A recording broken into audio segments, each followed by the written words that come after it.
You're listening to episode 07 of House Sitting Legends. This episode is proudly brought to you by nomadiclifestyleretreats.com. Discover the power of networking, masterminding, and connecting with like minds. You have arrived into the world of House Sitting Legends, the place where epic tales are told and pearls of wisdom flow freely. Join us as we meet those going above and beyond the call of duty, caring for homes and pets across the globe. Welcome to the House Sitting Legends podcast.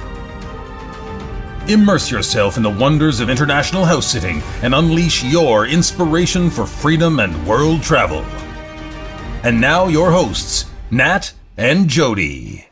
Well, in this particular chat today, instead of going all the way around the world to find our fellow house sitter, we're only having to go just across the country. Indeed. So we're actually here in the Central Time in the Yucatan of Mexico, and Lisa is over on Pacific Time over on the west coast of Mexico. So Lisa May, thank you so much for being here today and telling us your house-sitting adventures and stories. You are very welcome. I'm happy to be here. So just tell us a little bit about where you are right now. Like, we just want to start this off with kind of the present. You're house-sitting right now in Mexico. In which town? I am in Alamos, which is the city of magic. And Mexicans, it's like, you know what this is? This is like colonial Williamsburg for Mexicans. Wow. No lie. So it's funny you bring up Williamsburg, because are you actually a New York girl? I am a New York girl. Ah. I am a New York girl, right down in the village. There are people here, there are some expats here who are much older than I am, in their 70s and 80s.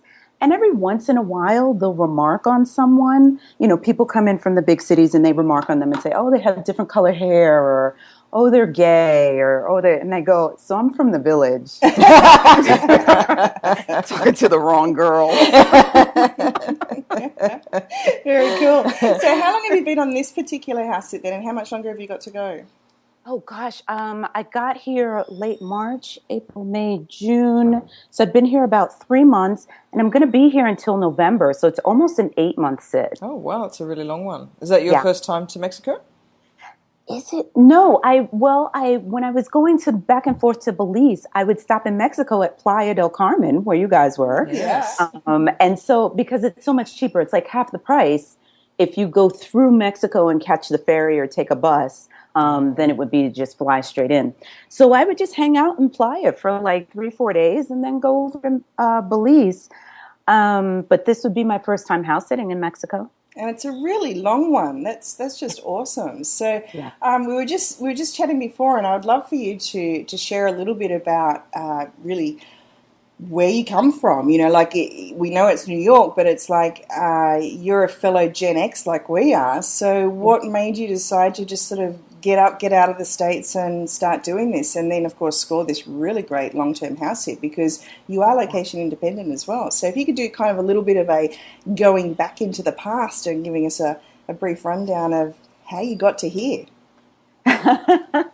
Well, I've always been a city girl. I started out in New York, and I studied performing arts, things like that, kind of followed in my father and my mother's footsteps.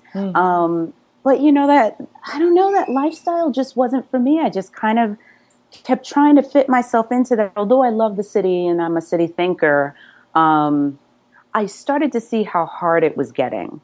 And there are a lot of people that live in the city. There are a lot of city dwellers that are really programmed to just sort of live hard all the time. And you have to live harder. If it gets harder, then you have to live harder. And, and it's this whole thing. My mother's like, oh, I'll never leave New York. And I used to think that way. I used to totally think that way. And then it just got so hard that I finally, I don't know, I started doing administrative assistants. I've been administrative assistant all my life, and the kids had left. I have grown children now who are either in college or married, and I just thought, it's just me. What am I doing? Why am I killing myself for this apartment and not really eating? and not being able to go out. Well, renting and or owning in New York is one of the most expensive places in the world. It's funny because we actually did a bit of I guess a bit of a study more than anything. New York is not the most expensive place in the world when it comes to eating out and different things and even transport, etc. But the actual accommodation costs are really huge. Yeah, they really, really are. And I tried, I did some time in DC, and I really love Washington, DC. And there was a time where it was very affordable to live there. They regentrified, I don't know, within maybe 3 years. And apartments not only tripled in cost, in rent, but the size, like a studio, I don't know, a studio goes for like $2,000 a month, not including utilities or any of the other extras, move-in fees and all this, and it's 350 square feet. Which is pretty ridiculous when you think about it, because you could be pretty much traveling the world with that. Yes. If you're using house sitting, indeed. Yes. You can be traveling the world with that sort of money. It's just crazy. And so that's what ended up happening. And so when I started... because I was looking for an admin job, which is a whole nother story in and of itself in terms of, the documentation that you need now to get a job, even though you've been doing that job for 25 years, is like a whole nother story. And so I was having a really hard time finding work. And then I just put an ad in Craigslist and said, hey, if there are any entrepreneurs out there that need some admin, help, I'll be happy to do it. And I can do it from my home. You'd save money. Yeah, so brilliant. Sure enough, I had a couple of clients, and then I started realizing I had this really great pool membership, and I had to give it up. No. The pool was closing. That's what it was. The pool was closing, and I was freaking out because it wasn't going to be summertime anymore, and I just didn't think I could go through another winter. And so, my body was really reacting. I said, you know what? I don't have to work here. I could work in Belize. And so I got a ticket to Belize, and I stayed for a month, and during that time, I saw your ad. I think it was on Facebook that I saw you guys. I saw your face, and it was like House Sitting Academy, and I was like, Academy? That's supposed to be. Because as you said, you told us previously, actually, before we started this call, that you had done some house sitting in DC. Yes, in Washington, D.C., and it was just one of those things where you knew the neighbors, and they were like, hey, D.C. is also, it's a very transient place. Mm-hmm. People come in for government work, and then they leave. And then sometimes they come back, sometimes they don't, and they have cats and dogs and all this. Yeah. And I just couldn't make a go of it at the time because it wasn't very popular, and I didn't know about Caretakers, Gazette. The Gazette. Yep. The Gazette. I didn't know about the Gazette. But when you Googled, at that time, this was 2009, 2010, something like that, you just didn't find much, and you basically were just relying on sort of word of mouth. So I could never really get anything going. And then I saw you guys, and I was like, they're house sitting back to back? And then I saw you guys standing in front of the beach, and I was like, it's either the biggest scam ever. We're very proud of that. The emails started coming, and the platforms. Some of the platforms. I want to say House Sit Match is like they give you a 2-month trial or something like that. I said, you know what, I'm going to try it. Mm-hmm. I'm just going to try it and see what happens. And then I started getting responses. I got a 1-week response in Ireland, like a month to book for a month later. So I go home, I pack all my stuff, I get rid of most of my stuff and then pack what little bits I want. I got a little storage spot for like $50 a month, and I looked at my friends, I said, I'm leaving. Bye. You know what I love about your story so far is there's like the catalyst was actually the pool closing to start with. It was it's the little things. The pool closes, and then, of course, as we all know, the universe sort of opens up a pathway for you. You find us. You're sort of like, hey, how can they do that? Is that real? So you dig in. You become an Academy member, valued Academy member too. You provide so much to our referral network. It's just really awesome. And, you're out there also leading the way in the whole location independent, entrepreneurial world. Like you completely took over in Craigslist and started your own business and provided a much needed service. It's just brilliant, Lisa. And it's like suddenly you're just telling your friend with a 1 month window that you're off, you're out of there, you're going to a house sitting Ireland. I came home. I had no place to live. I had given up my apartment because I decided, because even Belize, it's in comparison to living in New York and DC and the big city, Chicago, it's still, it could be a third of what you would pay to live in those big cities, to live in Belize on an island, on like a Gilligan's Island. You can just, I love it as well. Like the city girl heads to Gilligan's Island. It's like, really, I think for 1 week I went to Key Calker, which is another little island, off of Belize, and there was a little hostel there. It was brand new. It was $7 a night, super clean. It's a really cute hostel. Came with breakfast and I think lunch. Wow. And there were just picnic tables right in front of the blue sea. And they had Wi-Fi. Oh, brilliant. I was like, so my new office is here. Everyone can bite me. All right, I'm just going to interject right now and actually just let everybody know that your website, because you do provide, as I said, an exceptional service for anybody who's going location independent or even staying at home, running their own business from home. When it comes down to being focused on what you do best, we're big advocates for the whole idea of outsourcing the stuff that somebody else who's an expert at what they do, such as you and your team as well. Head over to Capsule Staff, that's CAPSULE staff, STAFF.com, and check out what you provide there. So you're actually kind of a bit of a matchmaker with your business, is that right? Yes, and I just evolved in this niche because I have been doing mostly admin assistance and support staff. But one of the things I did provide one of my clients was finding him some employees. He's a lawyer and he needed some more lawyers. And he was he's still ridiculously busy. He's just so busy that the idea of even looking at resumes was just, he didn't want anything to do with it. He didn't want to put an ad up. He didn't want to use a temp service because he's a really good guy. And he just is like, I want the person to get the money, not the company. Yes. And even though it's outsourcing, it's not really outsourcing. So there's all that sort of stuff going on. And it took him a year because he was procrastinating and just didn't want to deal with it. And he was new. He was a new client for me. So I didn't want to push him too much and say, you really need somebody. Like, I'm not a lawyer. I'm an admin. There's only so much I can do. Yep. And he finally just caved and said, okay, look for someone.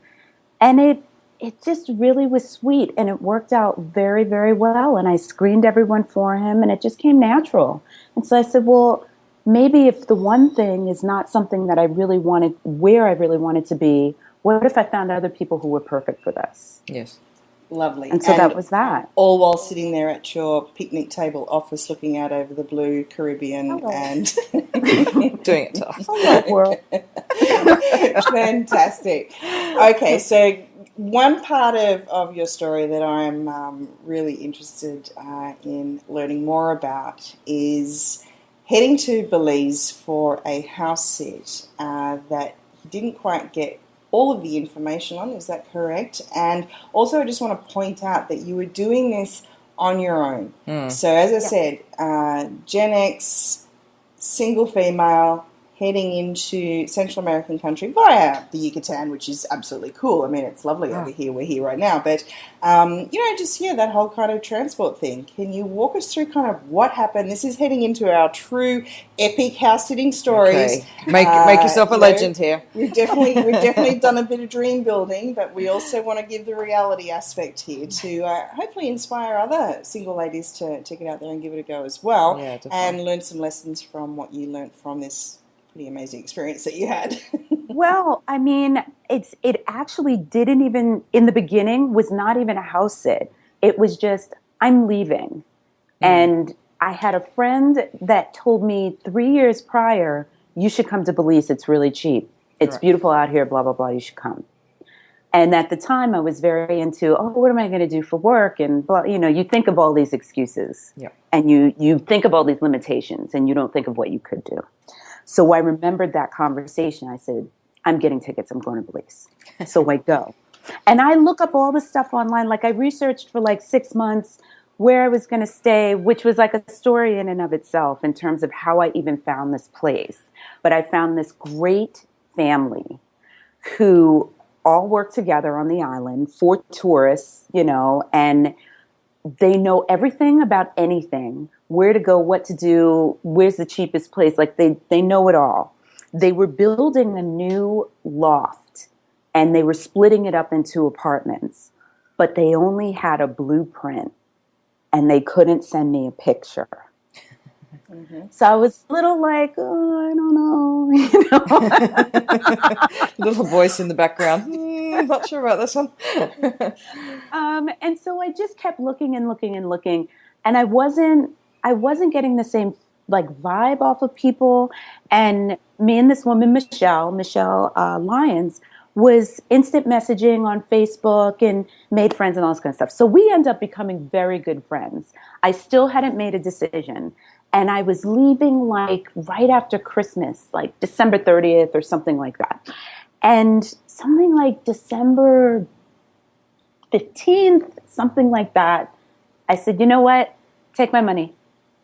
Just take it, and whatever happens, happens. If it's that bad, it's that bad.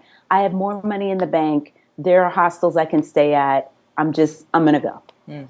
So that's it. I bought my plane ticket like December 15th. I may have bought it on the 25th, December 25th, but I bought everything I bought last minute because money, I was like stretching out money. And I was like, and I had to get my passport. I got my passport in 1 day. Wow. I walked in and I was like, I have a flight leaving in 2 days. I need a passport. I was really nice about it, and I was very organized with my paperwork. That's what they like. I had a Martha Stewart folder with all my papers, and they were all organized. And the security guard said, are you a walk-in or do you have an appointment? I said, I did make an appointment. And he says, wow, these are really organized. He said, let me walk you over to the window. So that was that. And then I get there, and I ended up becoming very good friends with this family. They took such good care of me. And I had a beautiful room with a patio that overlooked the lagoon, which was my office. And I actually started with another website called Mako Services, which is still up. But I used a picture of that patio, of my little table and patio set. That's the picture on it, because I was like, this is my office. And it turned out they had another place on the mainland, and they had dogs there, and they needed to go to a wedding or something like that, and they asked me to watch their dogs for like 2 days. Right. And that's where the thought came in my mind to house sit, and I either Googled, I can't remember if I Googled, I just remember your faces. Your faces popped up. It wasn't like house sitting Nat and Jodie. It was your faces that popped up, and I super duper think that it was on Facebook. Mm. And because I must have Googled it once, and then it must have picked up on that, and that was it. So I Googled on your faces, and you said Academy, and it's like, what could we possibly be learning? But I signed up for like the little emails, the little, boot camp emails, and I was like, oh, what a great idea. Oh, I'd probably read about that. Oh, let me check out this spot. Let me check out that spot. And I wonder how much this is and that is. And I think I probably mulled over. I probably joined your group and looked at your YouTube videos, and I think I mulled it over for about a week and a half. Mm. And whatever the next paycheck was, I got a membership, probably like My House Sits or something, one of the cheaper ones. Yeah. And I just went on and I started making a profile and creating a profile and just trying to follow whatever you guys said. Mm. And then you came out with some special. I was like, I don't know, $100 for like a million things, and lifetime, Academy membership. And I was like, I could hang out with these chicks all the time? Sure. And it really just spun off from there. And before I left Belize, this is like a month's time, before I left Belize, I had already had a connection in Scotland and Ireland. And I was trying to put something together for a European tour.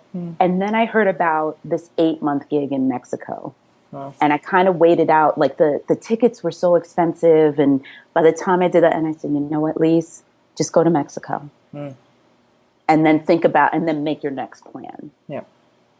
So where are you in Alamos in relation to where there was some trouble just a couple of months ago in Mexico? I want to say that's about 3 hours away. The one thing about Alamos, it's a little sad tourist-wise for the States. For anybody who's not living in Mexico, they get a bad rap because they get included with a lot of the violence and danger that happens around Alamos. And I would say, safety-wise, if I was in the States and I was looking at what's being advertised, by the governments, I probably would be nervous about coming out here. But really, Alamos, first of all, is the safest place I think in the world. I do think it's in the world. They actually don't have a newspaper because they have no crime. Oh, wow. There's absolutely no crime. None. So I've never seen anything. It really is the safest place. And to me, it's basic street knowledge. Don't drive at night. It's that kind of a thing. I wouldn't drive around at night. I wouldn't hang out in the actual places. It's more about the super touristy places that U.S. or Canadian folks would want to go to. And that's where everything really is right now. That's where all the drug stuff is happening because that's where the money is. All right. But you're in an expat house, though, like to be there for 8 months. Where have the owners gone for that amount of time? Yes, she actually has an apartment in Oslo, Norway. Oh, wow. And so this is hilarious. Her whole family lives on this street. Her mom has a house. Her mom is 99 years old and plays bridge with us. That's so sweet. It's really cute. And she has a house and she has staff who come in and they take care of her and her house. And then there's probably one neighbor between us and then it's me. And the owner's name is Pamela, and Pamela's 2 sisters own the next 2 houses up the street. So anytime there's an issue or a problem or, anything, they're just here to help me. I call this house sit my house sit on training wheels. It's quite amazing. Fantastic. One question I have for you then is, do you feel like you're part of the family? Like, did you know Pamela before getting down there, or like? No, not at all. We, as a matter of fact, I didn't even follow half of which I'm sure popped up eventually. I didn't follow half of the stuff you guys told me, and I just was like, "This smells good. Let's go," and that was it.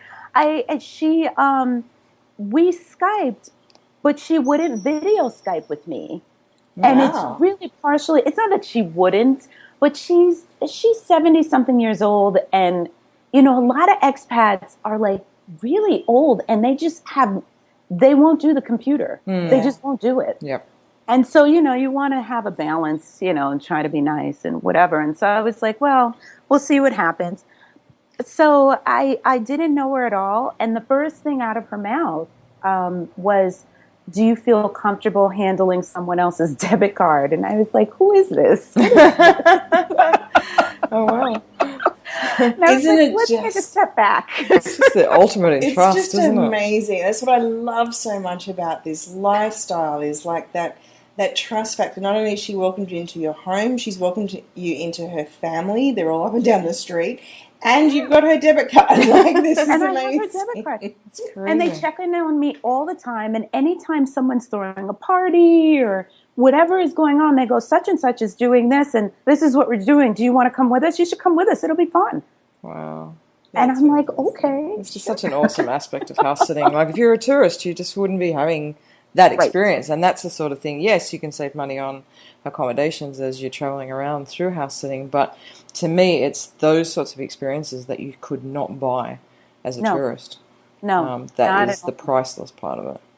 Not at all. Well, and the other side, I guess, from a homeowner, I mean, if we've got homeowners listening in on this podcast as well, if mum's across the road and sisters are down the road, why do they even need you there?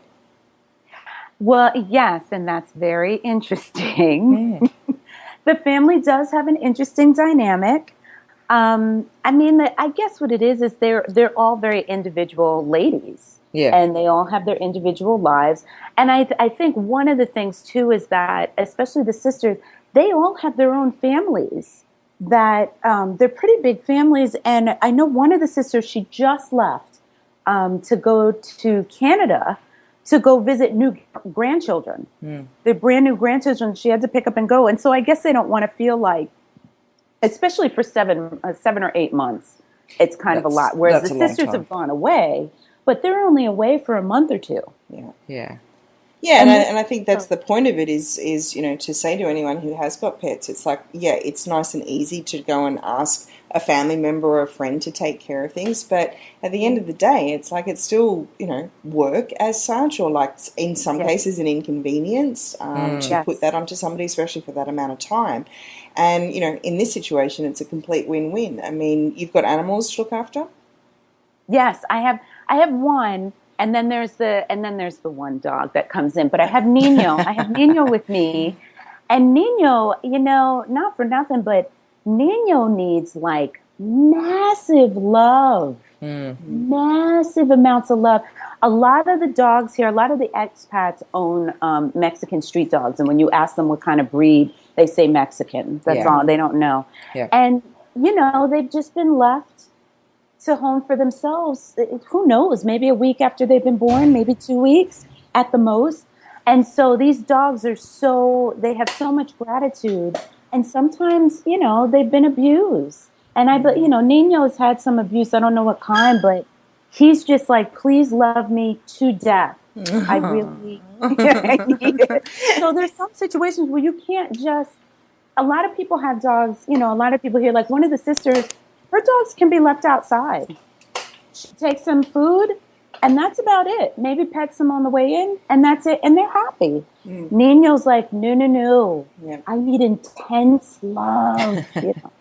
and then you've also got another little challenge on your hand, trying to be strong to not take in to somebody else's home. Another little rescue. It's and they come around all the time, and they always like. And it's very tempting to want to throw out a little bacon or something for the dogs or whatever. Like, you have to be very careful.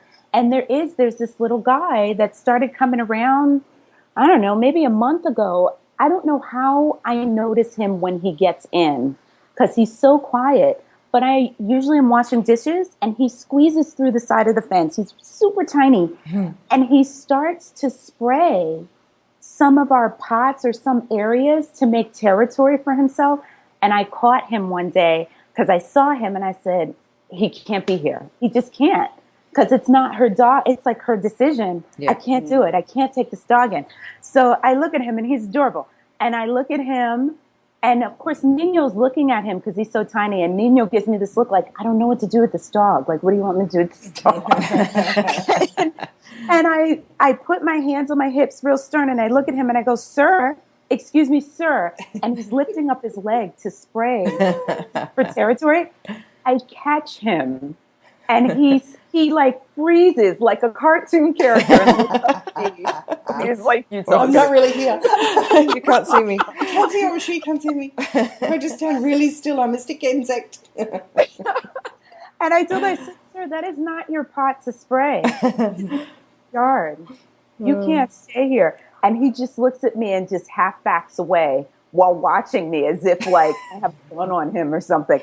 And then he quickly turns around and squeezes through the gate. So this is like an every other day occurrence. You've got this whole little like kind of sitcom going on in your world there. It is so cute. It's really hard. That would be really tough. Oh my God. And he's probably as big as my palm. He's really tiny. Oh, wow.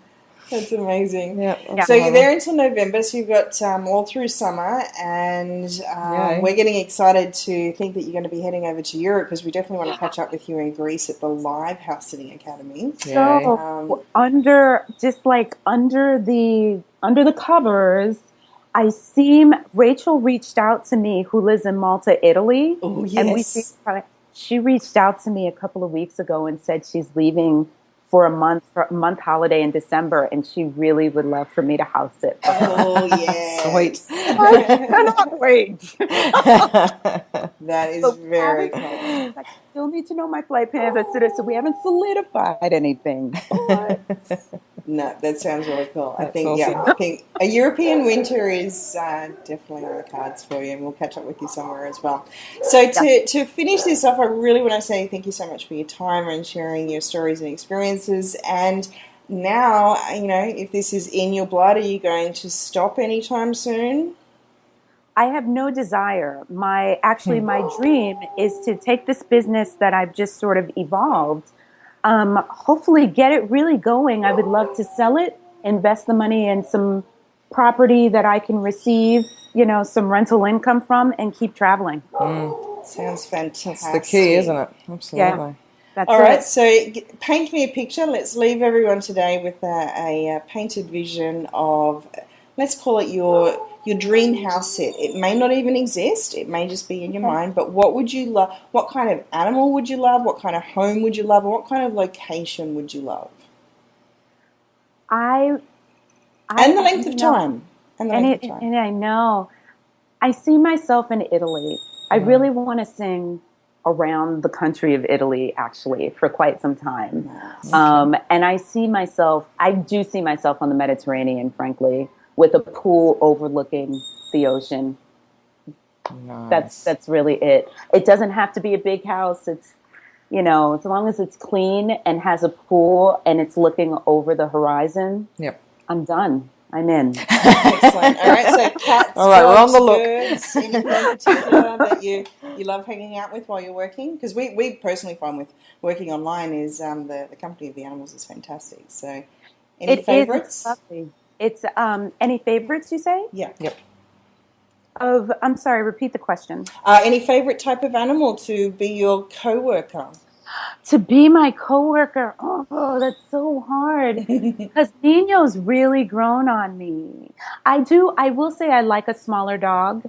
I do like a smaller dog. I have an Apsalapsa who's my niece that I have dog sat for, and she's really adorable, and she has really tiny. She likes me to massage her little legs when I come in the door, and I call it a chop massage, like a lamb chop massage, because they're so tiny. That's funny. But I would say a small dog or possibly a cat. Yeah, cats are good, aren't they? Because it's a lot more freeing.